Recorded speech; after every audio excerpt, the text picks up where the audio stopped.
Hola a todos, es un gusto saludarlos. Yo soy Lorena Rivera, consultora externa de 5G Américas, y en nombre del vicepresidente de la organización, José Otero, les damos una cordial bienvenida al panel Transformación Digital del Ciudadano, en el marco del encuentro Expertas TIC Conectividad en América Latina y el Caribe, evento organizado por 5G Américas.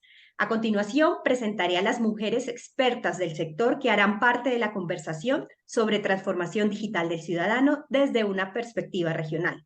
Procederé entonces a leer brevemente sus perfiles.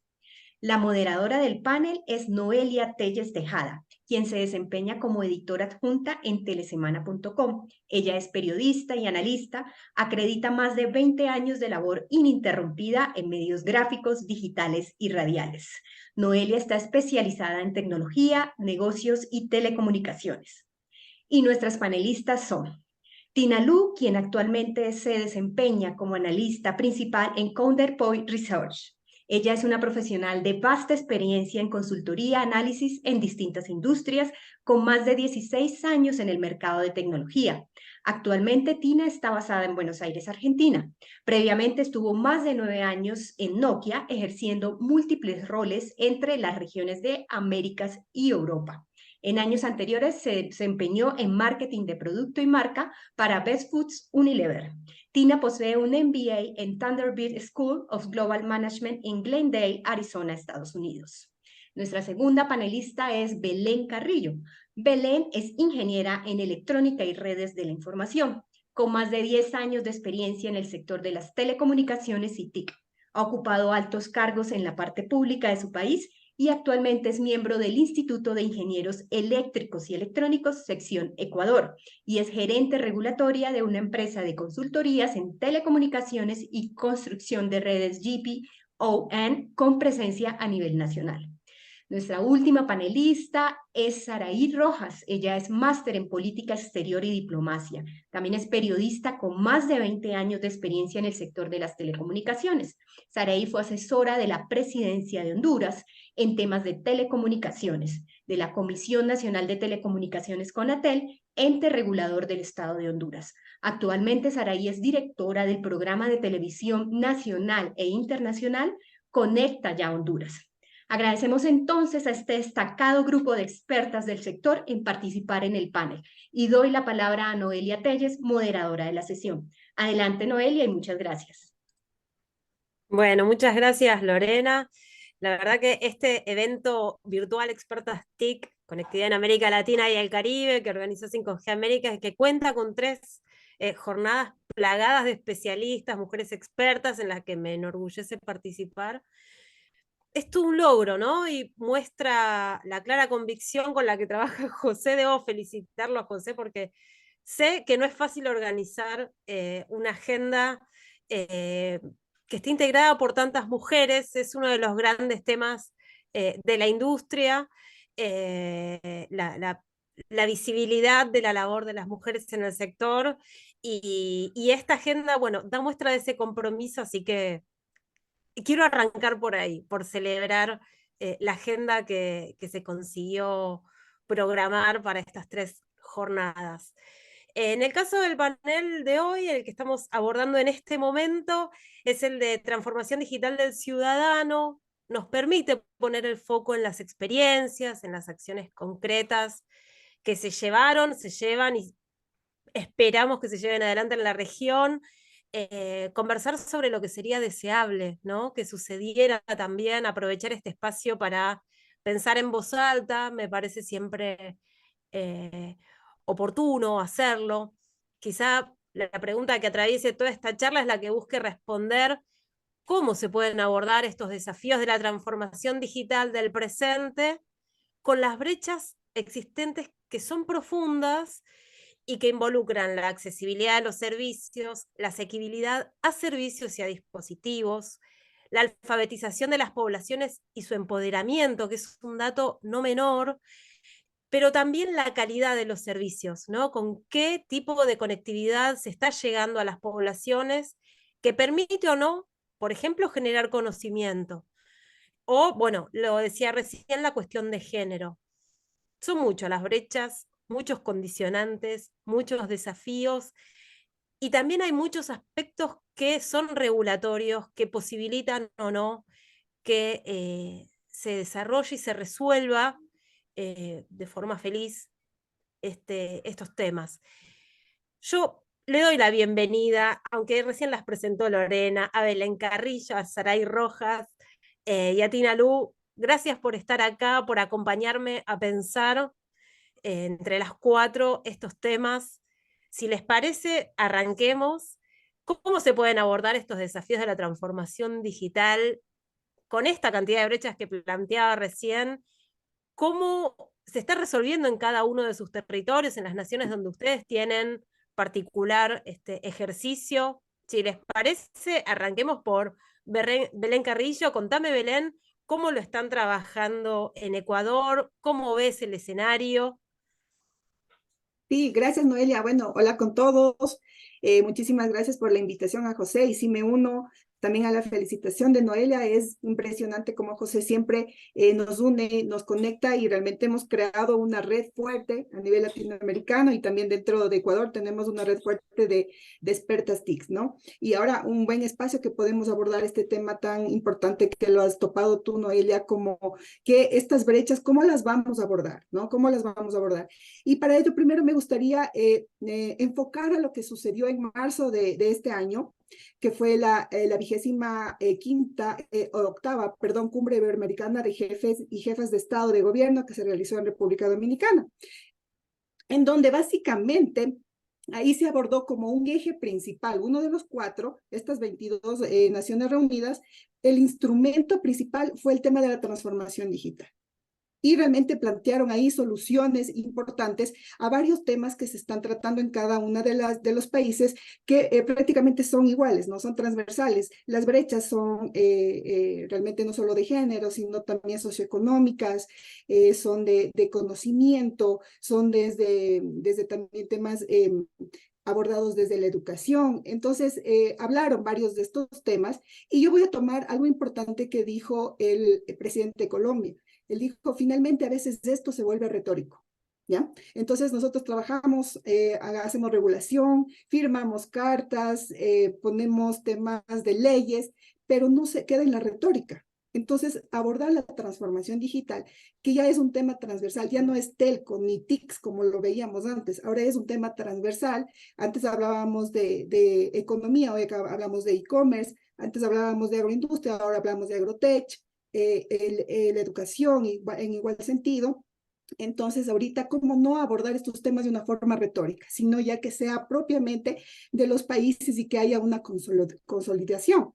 Entonces, para esto me pareció importantísimo la carta que se firmó. Es una carta de principios y derechos digitales de Iberoamérica, en donde se colocó a las personas como el centro de la transformación digital inclusiva. Y eso me parece que es un buen instrumento, no solo en la carta, sino en los diferentes países, ¿no? Poner a las personas. ¿Por qué?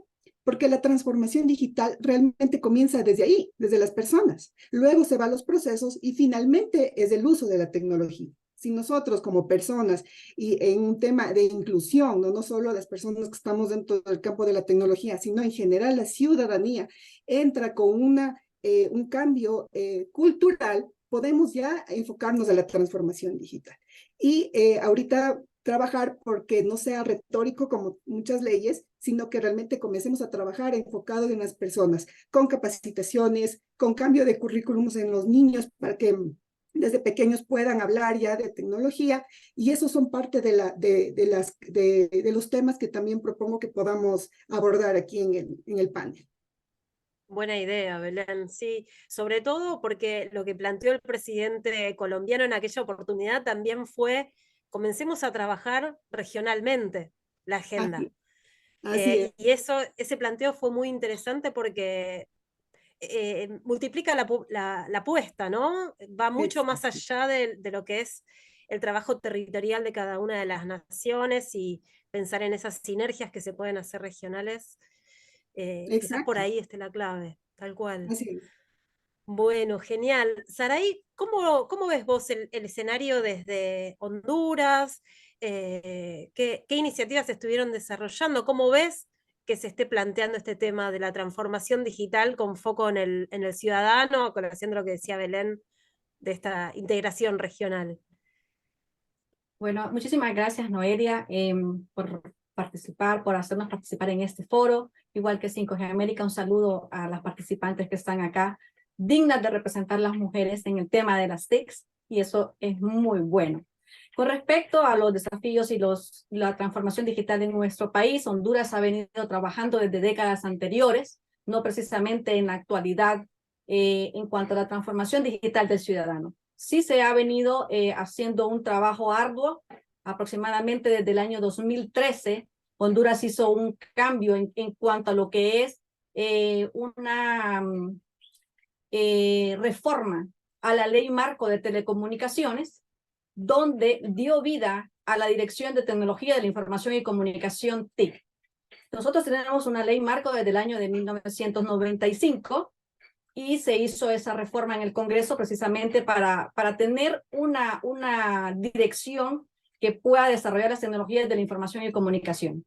De igual manera, en el proceso que se ha venido realizando, precisamente para llegar a lo que es una transformación digital, el primer dividendo digital, el segundo dividendo digital, pues nosotros comenzamos con hacer también, en ese momento, el gobierno de Honduras, a través de CONATEL, realizó lo que es el Fondo de Inversión de Telecomunicaciones, FIT, donde los operadores, tanto de radio, televisión y telefonía móvil, se les solicitó una cuota de 1.5% de sus ingresos, precisamente para desarrollar lo que son las telecomunicaciones, infraestructura, conectividad de escuelas, institutos de salud, institutos públicos. Se logró activar alrededor de 2.500 escuelas hasta el año 2015. En algunos momentos han ido subiendo, otras han ido bajando, dependiendo de cada cambio que existe de dirección en CONATEL. También de igual manera se ha venido desarrollando trabajos en cuanto a lo que son las digitalizaciones, para poder estar en conjunto. Creo que es muy importante poder desarrollar lo que es el software y el hardware en las instituciones públicas, porque si no lo hacemos, no podemos tener una transformación digital tanto desde el sector público, privado, como para los ciudadanos. También se hizo una reasignación de frecuencias, se liberaron las frecuencias, se hizo una reasignación de frecuencias ya para finales del año 2021, se liberó la frecuencia para 3.5 que quedó designada para lo que es la conectividad de 5G en un momento próximo, y también está recanalizado lo que es la banda 700 para una posible venta, una posible licitación de la misma, la cual se quedó con todo el deseo de poder realizarlo en el 2021, pero en la actualidad todavía no se ha podido realizar. Esas son acciones que se han venido dando desde el año 2013 a la fecha. Y uno de los aspectos también muy importantes que tuvo la visión el gobierno en su momento, obviamente teníamos oficinas de gobierno dispersas en diferentes lugares donde se alquilaban. Entonces se hizo una concesión con una compañía y se construyó un edificio con todo las comodidades, se invirtió en infraestructura tanto arquitectónica o civil como infraestructura de telecomunicaciones en cuanto a red. Las diferentes instituciones se pasaron alrededor del 80% de las instituciones públicas al edificio actual que se llama Centro Cívico Gubernamental, donde convergen la mayoría de las instituciones del Estado. Obviamente se cambió el software, el hardware y también una buena conectividad. Esas son las diferentes estrategias en cuanto el gobierno ha promovido en la parte interna para poder llegar a lo que es la transformación digital de las personas. De igual manera, obviamente todo el mundo en la época de la pandemia se vio con la necesidad de tener un terminal, cómo comunicarse en el exterior, y el gobierno de Honduras en ese aspecto implementó lo que es teletrabajo, donde vino a apoyar a las personas, donde no se despidió a las personas, sino que se continuó el problema que había de que si me voy a seguir con trabajo, no lo voy a hacer.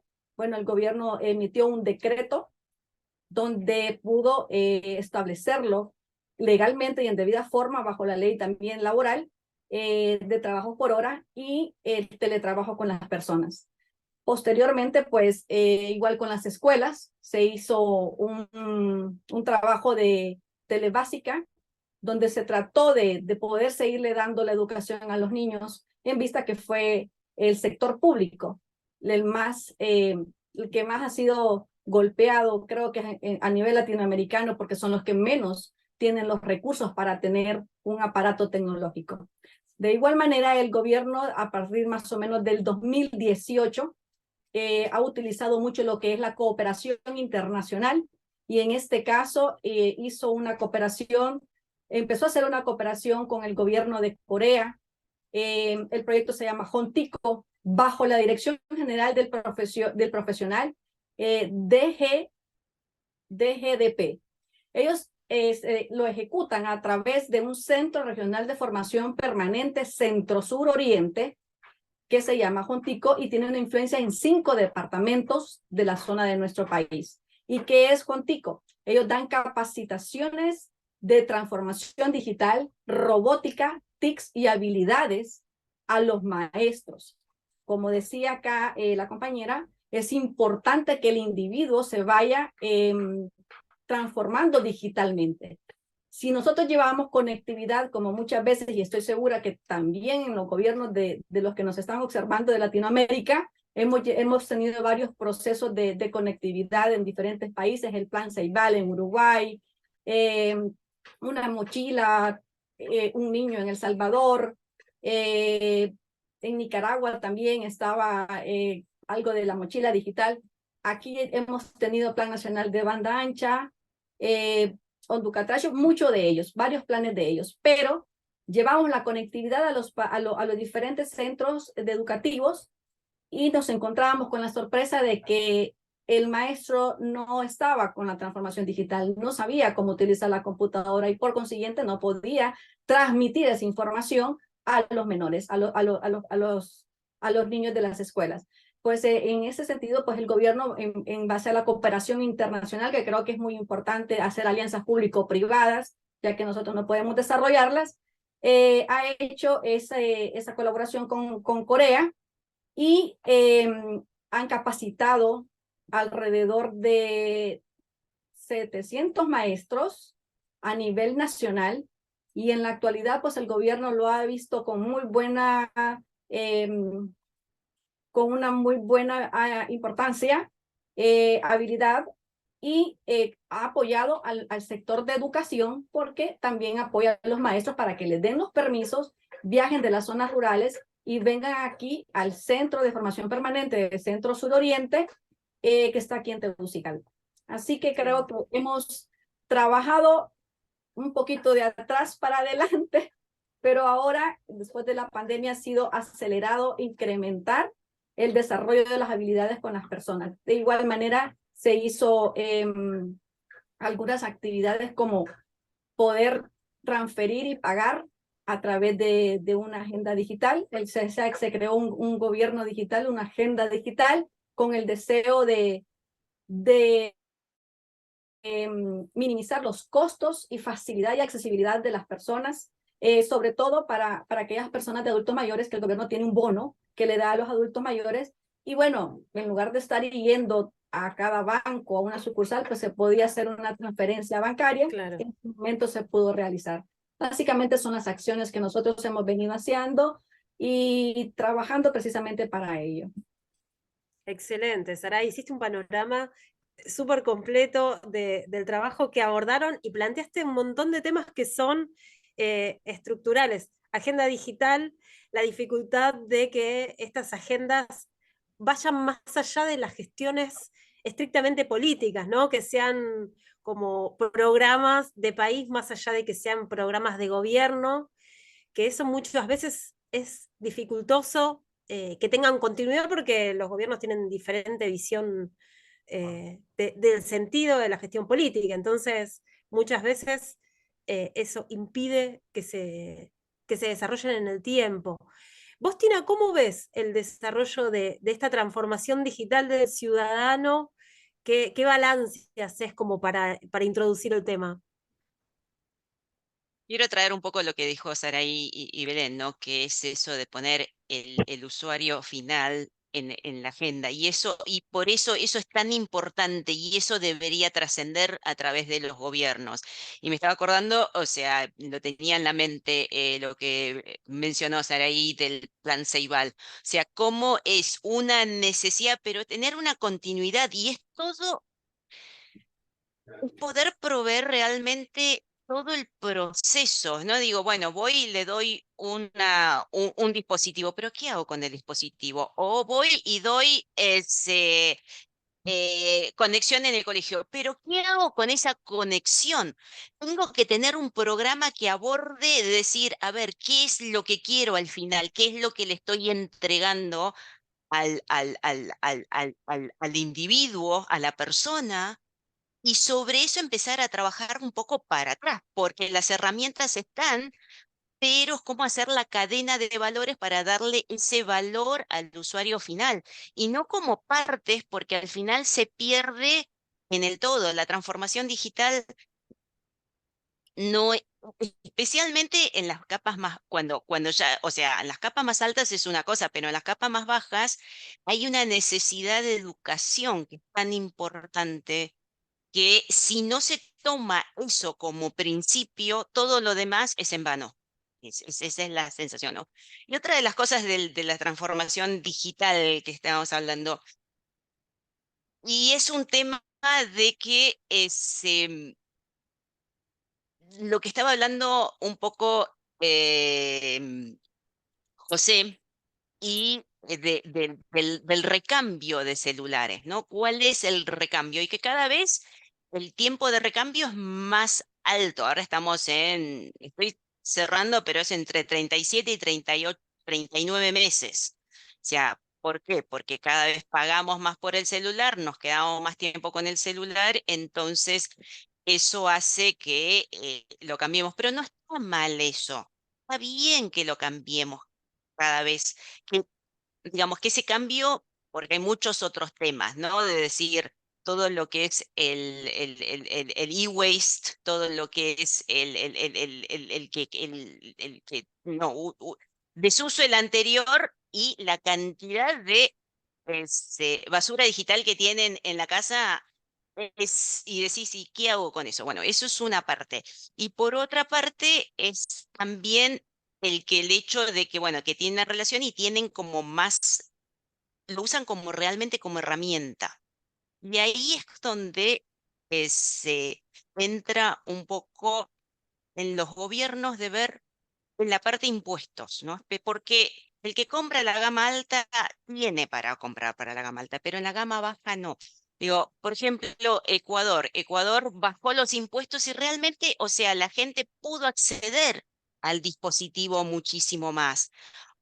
Si no, tenía que ser traído de Colombia, vemos un montón, o sea, los países que son muy cerrados, Argentina, Brasil, tienen ese problema de que el usuario final no tiene ese acceso al dispositivo, pero el dispositivo, digamos, en la cual se pueda pagar el dispositivo que realmente la idea no es que me lo regales, es yo poder ir, comprar uno con el trabajo y poder y pagarlo. Y eso yo creo que hay también hay un abordaje desde el gobierno de decir, bueno, la tecnología es una herramienta, no es una forma de lucrar. Y tampoco es un lujo, no es más un lujo, es una necesidad básica. Y eso tiene que haber los gobiernos desde bajar los impuestos, de acelerar que un dispositivo usado, cómo vuelve al mercado. Porque muchos de estos todavía están se puede usar. Y alguien realmente lo puede usar, pero claro, es muy caro poder ponerlo de vuelta en el mercado. Entonces, toda esa parte, ese abordaje tiene que haber pensado de decir un poco más holístico. La parte privada la está tratando de hacer como puede porque le interesa o lo que sea, pero también desde el gobierno es decir, a ver, ¿cómo hago un abordaje un poco más del todo? Y yo creo que, bueno, un poco pasa por ahí, poder ver como desde el todo y desde toda la cadena. Y eso pasa desde arriba hasta abajo. Y vemos que en todos los lugares, tipo México, que recién ahora está abriéndose para permitir que se reutilicen los dispositivos Claro. usados. Pues no había, o sea, estaba penado por la ley antes porque se robaba, lo que sea, pero ya a esta altura, o sea, las leyes tienen que estar a la altura del cambio digital, que claro, antes pasabas algo y pasaba mucho tiempo hasta que se necesitaba una ley nueva. Con los cambios digitales es muy rápido. En menos Mm. de 10 años pasamos de usar el celular nada más que para hablar y ahora es en todas partes de nuestra vida, del trabajo, escolar, educación, banco, todo tiene que ver con eso. Entonces, bueno, nada, también esa necesidad, ¿no? de acelerar para permitir al usuario final tener un marco regulatorio que lo acompañe. Tal cual, Tina. Bueno, hablemos de resiliencia, ¿no? La sustentabilidad termina estando en el foco del sector porque, no sé, desde el uso del agua de los data centers, que crece, que es un problema para la humanidad, es de suyo, las discusiones que hay en torno al litio, la meta por Mm. dejar de emitir gases de efecto invernadero, el reuso de los equipos móviles. Eso también es poner al usuario en el centro de la discusión, ¿no? Porque son todos aspectos que lo involucran y que lo impactan de forma inmediata. Es muy interesante el paseo que hacías, Tina, por la región y no llegaste a Argentina. ¿Cómo viene el tema del reuso de equipos en Argentina? Porque me contaste un poquito de México, un poquito de Colombia, de Ecuador. El reuso se está tratando de hacer, eh, eh, digamos, pero la realidad es que no lo vemos. O sea, por ahora hay desde el sector privado abordajes de decir, a ver, por lo menos eso ayuda a que si lo traes y te lo arreglamos, y eso es alargar la vida, ¿no? Pasa que Argentina como Brasil, tenemos la tasa de recambio, digamos, más alta de la región, Claro, más alta en tiempo. Somos lo que más tardamos entonces, eso hace que necesitemos preservar. Antes, o sea, ahora de repente vemos, y está bien eso, un montón de lugares que arreglan el celular. Y claro, eso está bien de que haya eso. O sea, no está bien de que terminemos de usar uno y lo tiramos y viene el próximo, porque ahora entendemos que eso no ayuda a nadie. Entonces, bueno, y en Argentina se está haciendo, hay todavía una estigma sobre eso, ¿no? De usar el dispositivo celular, pero hay desde el sector privado bastantes, no diría bastantes, pero hay varias iniciativas en la cual vamos a ir yendo para allá y también un poco de enseñarle a la gente, ¿no? Está bien que tengas el celular por 40 meses, no está mal, porque no hay claro. necesidad de estar cambiándolo, porque necesito tener lo último. Y yo creo que, bueno, eso en Argentina hay iniciativas, no un abordaje muy desde el sector público, pero sí desde el sector privado. Bien, ¿y cuál es el país? Perdona que entre, pero a mí me despertaste la curiosidad. ¿Cuál es el país que tiene el plazo de recambio más corto de la región? Chile, Argentina y Brasil como los más largos, y el más corto, Chile, Chile. Y ellos tienen más, Chile, más políticas, ¿no? De recambio. ellos tienen más política de recambio porque es mucho pospago. Claro, Entonces, al tener pospago, entran en una dinámica en la cual se está cortando. Va pasando, era antes tipo 19 meses a 22 y ahora se está alargando a 24, 26, pero también es eso, ¿no? La conciencia de decir, nada, no es necesario. claro. Excelente, excelente.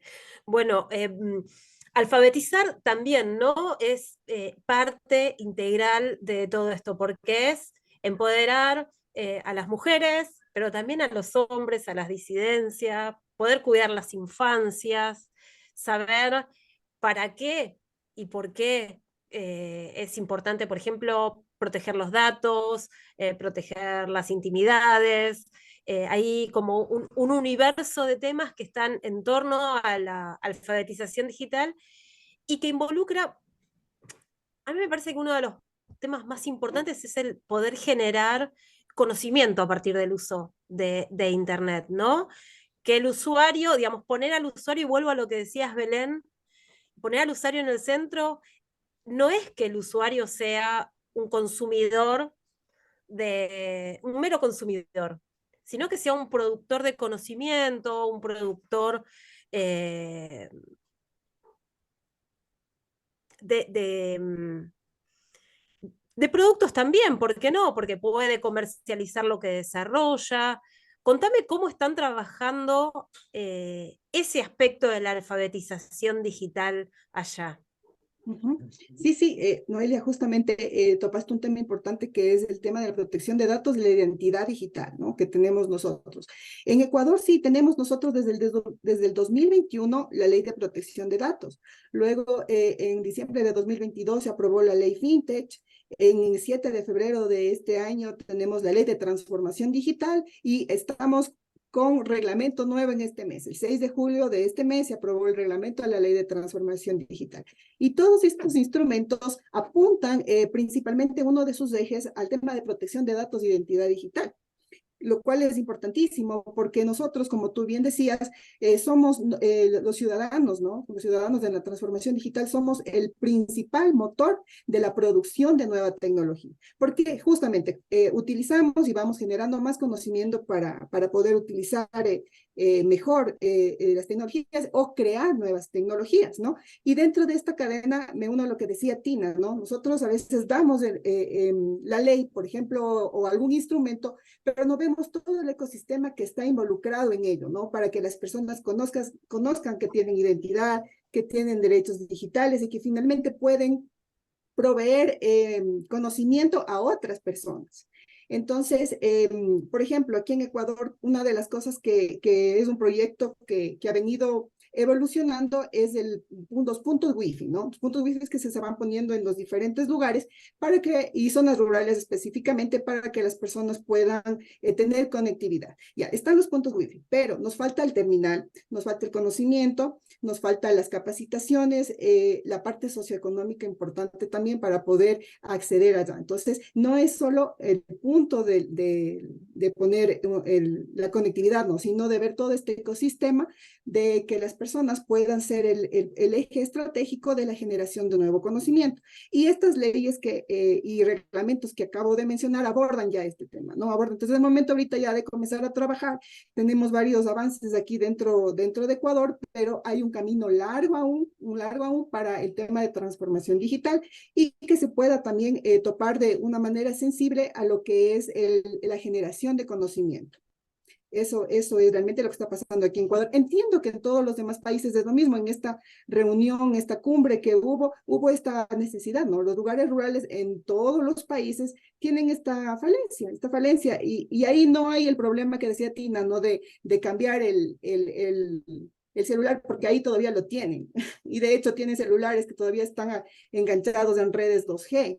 Entonces ahí ya no es un tema del cambio, ¿no? Sino más bien de que quede con su celular, sino cambie porque ya necesitamos que sepan cuáles son las ventajas de tener un smartphone, de que se puedan conectar, de que puedan hacer videoconferencias desde su sitio rural. Eso, Noel. Tal cual. Bueno, de hecho, por estos días, o desde comienzo de año, en Chile se empieza a plantear el tema del apagado de las redes 2G, ¿no? Lo anunció Movistar, ahora lo anunció Entel. Empiezan a poner plazos para el apagado de las redes 2G, Sí. y eso involucra, por ejemplo, quitar los teléfonos públicos, digamos, que parece algo en desuso, pero que para quien lo necesita es fundamental todavía el teléfono público. El que esté funcionando a alguien le va a servir. Y entonces, como es interesante, la Subtel planteaba, por ejemplo, que van a procurar que nadie quede desconectado por ese apagado, que los operadores necesitan hacerlo por una cuestión evolutiva y por costos de operación de red y demás. Pero bueno, ¿qué pasa con esos usuarios que todavía requieren de esas redes que quizás están alimentando una conectividad en un lugar inhóspito? Son todos desafíos grandes, Belén. Sí, sí. Una cosa importante ahí es conocer también el tema de la conectividad de los competidores de dar la conectividad del mercado, ¿no? Entonces, sí, tenemos un mercado de tubs que se los conoce aquí en Ecuador, que es la telefonía pública, que hay personas que aún lo usan, pero también tenemos un mercado de servicio móvil avanzado y unos operadores que no llegan aún a varias ciudades, no llegan. Entonces, las personas no pueden hacer ese cambio, ¿no es cierto? Entonces, no podemos ahorita apagar y dejar de utilizar el servicio público, los teléfonos públicos, porque ahí no hay el cambio, aún no hay todavía la competencia y tener yo una posibilidad de decir, tengo 3 operadores en el país y mis 3 operadores funcionan aquí. A veces funcionan solo 2, a veces funciona solo 1. Entonces, eso es parte también de la transformación digital, el poder impulsar y ayudar a los operadores móviles y crear un mercado sano, un ecosistema sano, para que haya mayor inversión, que los operadores puedan tener una seguridad jurídica, que vengan más competidores, es parte de la transformación digital. Genial. Bueno, en Ecuador también están desembarcando, por ejemplo, Starlink, operadores satelitales, ¿no? Que están Sí, sí. empezando a planificar también cómo articular con los operadores móviles para llegar a las zonas desatendidas. Digamos, ese también es un horizonte. Es bueno, sí, es bueno. Bueno, dentro aquí de la regulación de Ecuador, a diferencia de la de Perú, ¿no? Perú tiene algo importantísimo ahí, que eso sí pueden tener el área de cobertura de los servicios móviles avanzados, aquí en Ecuador es nacional. Entonces, entregamos el título habilitante y es para todo el Claro. país, ¿no? Y no tenemos sectorizado. Eso sí sucede en Perú y me parece eso bueno. Eso es bueno porque es parte de modernizar y poner movimiento al mercado, ¿no? O sea, en Perú tienen algunas trabas regulatorias, pero les ha ayudado bastante en la conectividad. Dentro de nuestro país, en cambio, tenemos, sí, el título a nivel nacional, pero es necesario que mantengan el título, que tengan una seguridad jurídica y que por lo tanto promuevan inversión para poder hablar ya de una verdadera transformación digital. Excelente, excelente. Sara, ¿y ustedes cómo ven este tema de la adopción real que tienen las políticas no implementadas? Porque a veces se desarrollan programas, vos recién enumerabas un montón de acciones que llevaron adelante, y es interesante ver qué impacto real tuvo eso en la población. A veces algunos entrevistados de gobierno me plantean que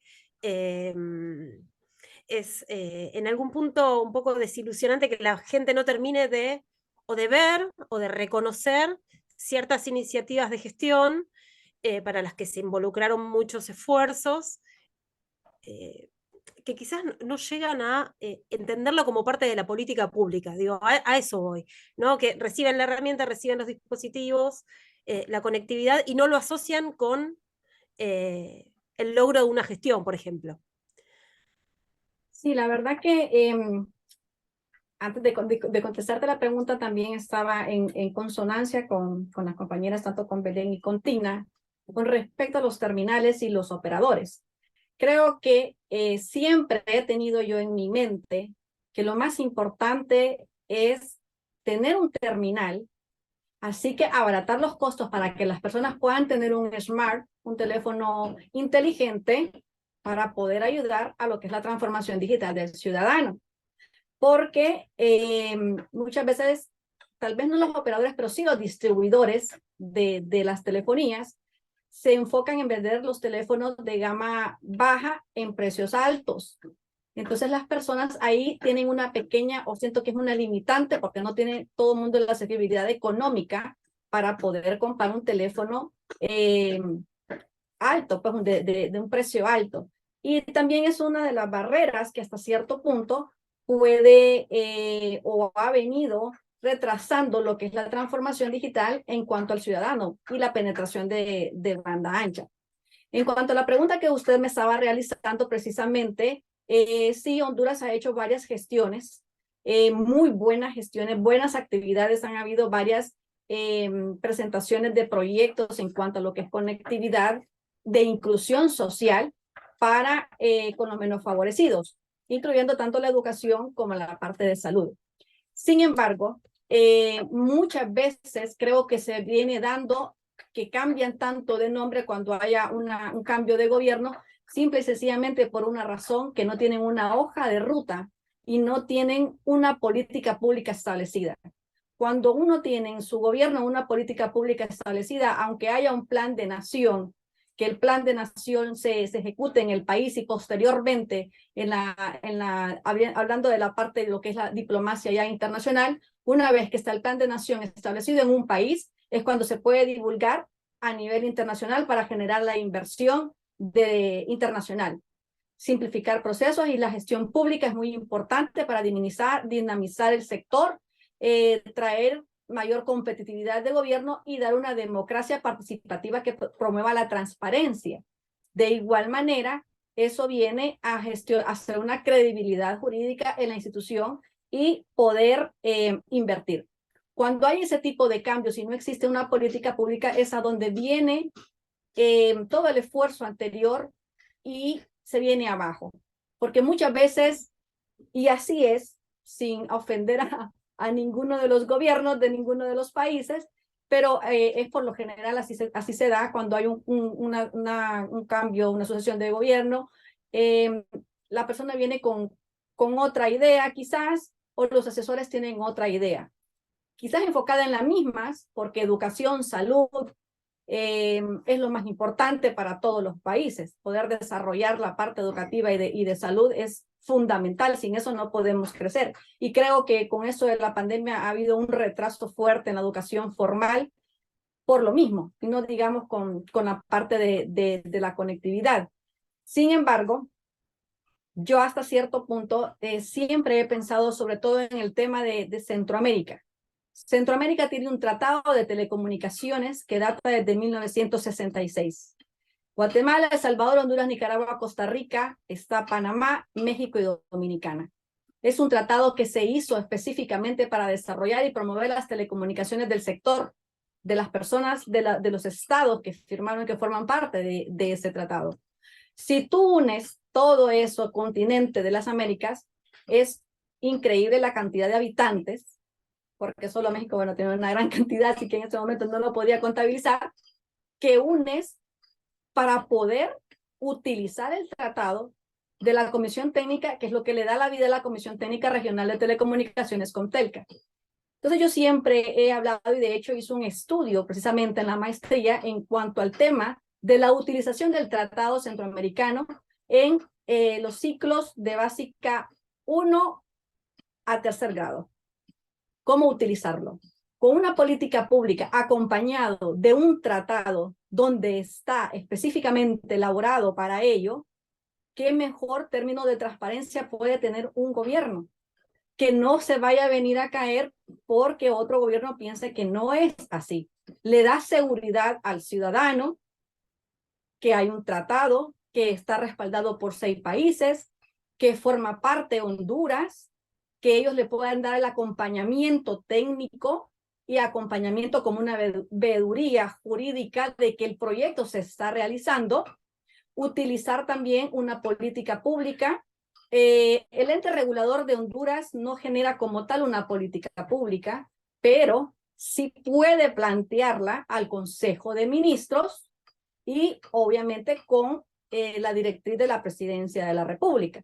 El Consejo de Ministros perfectamente puede emitir un decreto para hacer una política pública y quizás quitar la burocracia de pasar por el Congreso, que es el procedimiento correcto y un poquito más largo, pero es el que queda más blindado, por decir algo. Entonces yo creo que es importante utilizar los tratados de los diferentes países que podamos tener en cuanto a ese tema. En cuanto a la protección de datos, es muy importante poder tener una ley robusta, poder garantizar la seguridad de la identificación de las personas, que es muy importante hacerlo. Y uno de los aspectos fundamentales también, ahora que estamos hablando de transformación digital, de que tanto la empresa privada como el gobierno ha venido a hacer una reestructuración en cuanto a la modernización y plataformas electrónicas, herramientas como banca móvil, banca digital, hacemos el comercio electrónico. Yo siempre pienso que ya lo hacíamos, pero no nos dábamos cuenta. Es importante socializarlo eso con el ciudadano para que vaya teniendo las precauciones correctas y que vaya aprendiendo a simplificar su vida y abaratar sus costos, porque no es lo mismo poder hacer una transferencia bancaria, un pago de servicios públicos, que estar yendo al banco donde se gasta combustible, tiempo y todo lo demás.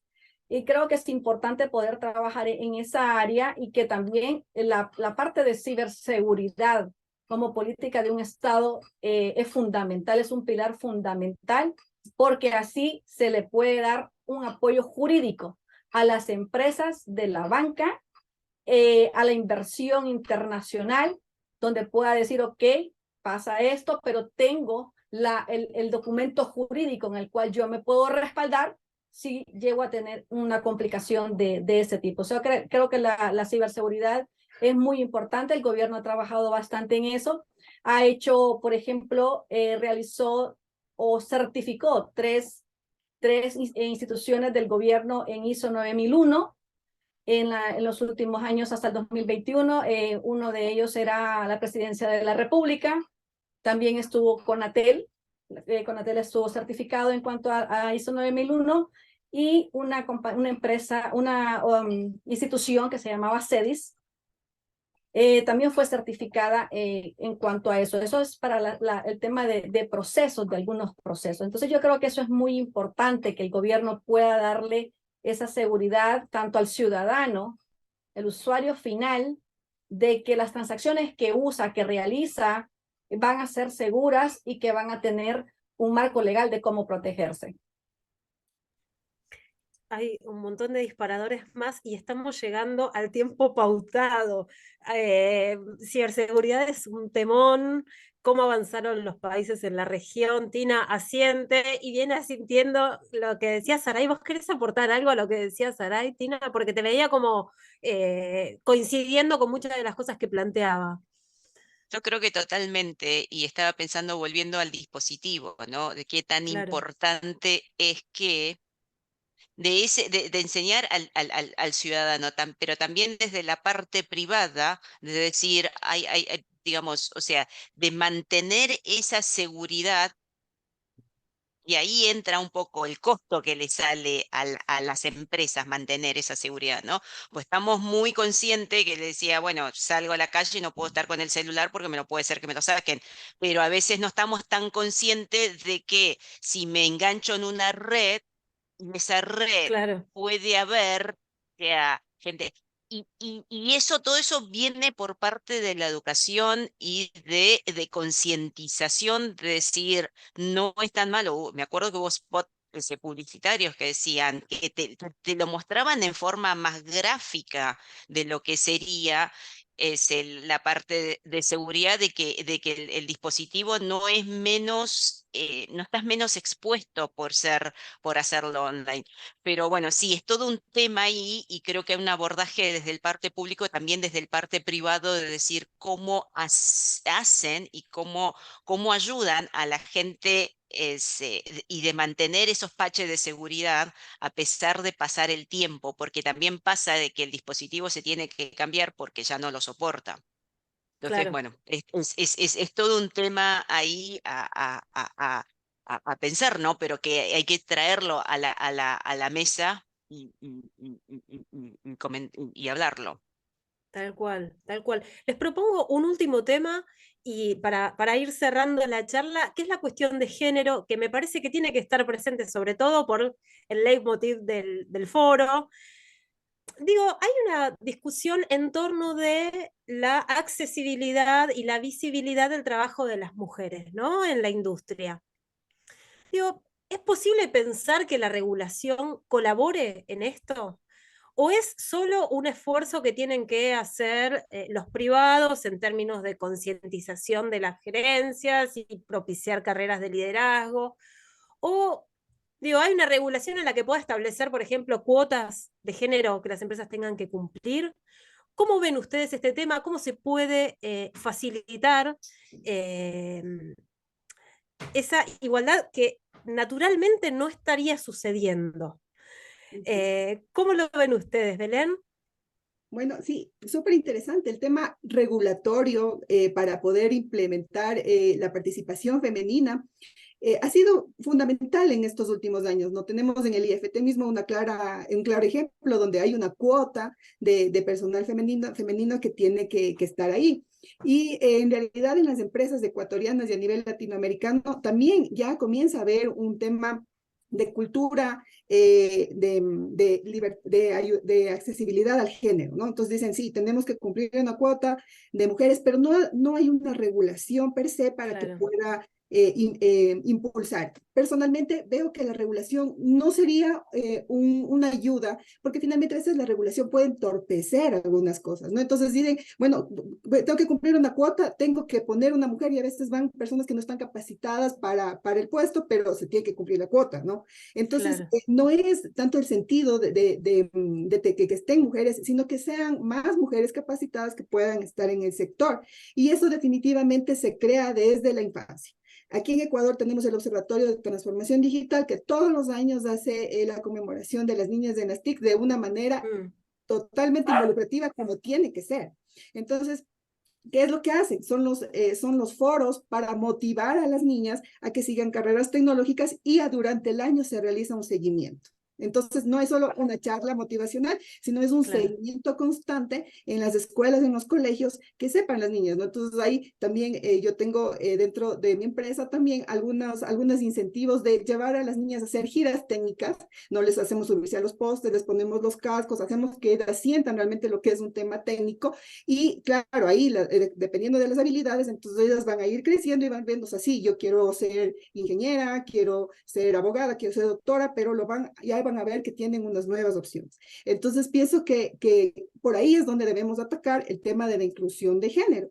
Y ahora, solo un poco para que no se me vaya la idea y quería para poder cerrar también, Azaraí abordó varios temas, ¿no? Varios disparadores, cada uno, quería decir, para mí es un foro diferente cada uno de lo que Azaraí va abordando, pero en esta carta que tenemos, en cambio, acá en la parte de Latinoamérica, que es la que se firmó en esta última cumbre que había mencionado, la mayoría de profesionales que elaboró esta carta fueron mujeres y fueron mujeres que pusieron ahí las ideas, que llamaron a otras mujeres de la región y dijeron, estamos haciendo esto, dame una idea que se podría hacer en tu país, y fue una red que pudimos participar incluso algunas, ¿no? En esta elaboración y que ahorita está ahí plasmada y que, como bien lo dijo Saraí, tiene que ser un instrumento independientemente político. O sea, si bien es cierto que la política está ahí, pero tiene que ser tan independiente que traspase el tema de un gobierno, ¿no? Que venga uno, que venga otro gobierno y que la hoja de ruta sea totalmente clara, al menos unos 10 años. Y que todos los países nos apeguemos a esa hoja de ruta y podamos ir hablando de transformación digital y que no venga alguien más y que nuevamente hable palabras líricas y se quede ahí, ¿no? Se quede ahí como que ahora creamos una política, ahora creamos un libro blanco, ahora creamos una ley, pero se queda ahí. Entonces, la hoja de ruta sí tiene que ser con la ayuda de todos los países y que haya un compromiso a largo plazo donde tengamos que ir cumpliendo los diferentes hitos que se plantean y podamos ir abordando temas como la ciberseguridad, la identidad digital, la economía digital y todos estos procesos con el involucramiento tanto del personal femenino, que también eso ayuda a las niñas y a los colegios que observan cómo las mujeres comienzan a liderar estos temas, a que también se motiven a seguir. Claro, es genial. Y las diversidades, ¿no? En general, digamos, que sea inclusión en general. Tina, ¿vos cómo ves el tema de la inclusión? Lo tenemos que ir haciendo como breve, pero no dejemos de abordar el tema. Totalmente de acuerdo con Belén. También tengo sentimientos encontrados. A veces digo una cuota, estoy ahí por la cuota, pero creo que es desde chiquita, porque nosotros, o sea, nosotros estamos hace años en esto, sabemos que nosotras mismas somos de ponernos techo de cristal y la idea es no hacer eso. decir, podemos, hay expertas y y darnos una mano. Bueno, por eso también creamos esto de Chicas TIC, que las invito a Belén, a Sara, y le voy a involucrar, pero bueno, la idea es que poder hacer este networking de mujeres, porque los saben hacer networking, las mujeres no sabemos hacer networking entre nosotras, tenemos que aprender a trabajar entre nosotras, que las oportunidades, que nos enteremos y vayamos por las oportunidades. Entonces, bueno, es un poquitito eso, ¿no? O sea, las regulaciones a veces se te pueden volver en contra porque sí, no es porque estoy idóneo, pero la idea es desde chiquitas poder enseñar y decir, bueno, nada, cuando era chiquita decís, bueno, yo quería volar aviones y bueno, después terminé siendo analista, después quería ser bailarina. Pues uno va pasando por cosas y bueno, Claro. la idea es que sí y dar oportunidad, de abrir esas oportunidades para las generaciones que vienen. Abrir el juego. Saraí, ¿vos cómo lo ves? Bueno, también en consonancia con lo que decía Tina, es muy importante, sobre todo con el mandato que da la Unión Internacional de Telecomunicaciones, que es lo que nos da las directrices para todos los países miembros, sobre todo lo que es impulsar las mujeres en el área de las TICs. En ese sentido, en ese aspecto, el gobierno de Honduras también ha promovido durante alrededor de 14 años consecutivos el Día de las Niñas en las TICs, donde invita a jóvenes de colegios públicos que están técnicos, que están involucrados en el tema de robótica, han hecho software, han hecho hackathon, página web, y se han ido incentivando año con año. Cada vez los proyectos son más bonitos, se involucra bastante el sector público-privado, becas para las jóvenes, y después ellas en un futuro van decidiendo qué carrera van alcanzando. En consiguiente a ese tema, cuando salí precisamente del gobierno, me quedé con el deseo de poder continuar y poder transmitir esa información a las demás mujeres. Creo que es importante, y estoy muy de acuerdo con Tina, la educación viene desde la casa y desde pequeño. ¿Qué pasa por lo general? Acostumbramos, y nosotros mismos como mujeres son cuando nos ponemos, y quizás somos más machistas que los hombres, porque nosotros a veces eso no lo podemos hacer por tal cosa. Y creo que esa cultura tiene que irse cambiando desde la educación de su casa, de saber que las mujeres hoy en día tienen que tener y seguir adelante, conseguir un trabajo, no precisamente darles un regalo de muñeca y de cocinita, como digo yo. Pueden jugar, pero también enseñarles esas habilidades a que ellas pueden llegar a puestos jerárquicos importantes. Por ejemplo, en Honduras, el Congreso está bastante distribuido en cuanto a lo que es la cuestión de género, inclusión de las mujeres. Tenemos la primera presidenta mujer en Honduras, después de no sé cuántos años.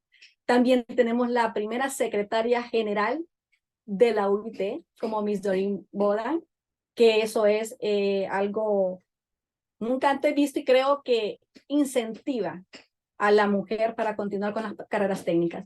Y de hecho, una vez que salí del gobierno, como les estaba comentando, he hecho ese programa que se llama Conecta ya Honduras HN, precisamente es un foro internacional de telecomunicaciones a nivel satelital, y también nos conectamos por las redes sociales para darle apertura a la sociedad de Honduras, ir socializando con todos los sectores e involucrar a todos los países de Latinoamérica. Están invitadas igual también Tina y Belén para que puedan hacer una entrevista y que la gente se motive, las personas se motiven, las jóvenes están a esa expectativa. Hemos comenzado en octubre del año pasado y a la fecha pues llevamos un ranking bastante alto ya entre las edades de 25 y 35 años que ya están viendo, de 18 a 24 años, perdón, que ya sobrepasa, no tengo ahorita acá para mostrar la presentación, pero ya están involucrándose en nuestros indicadores que las mujeres están viendo y están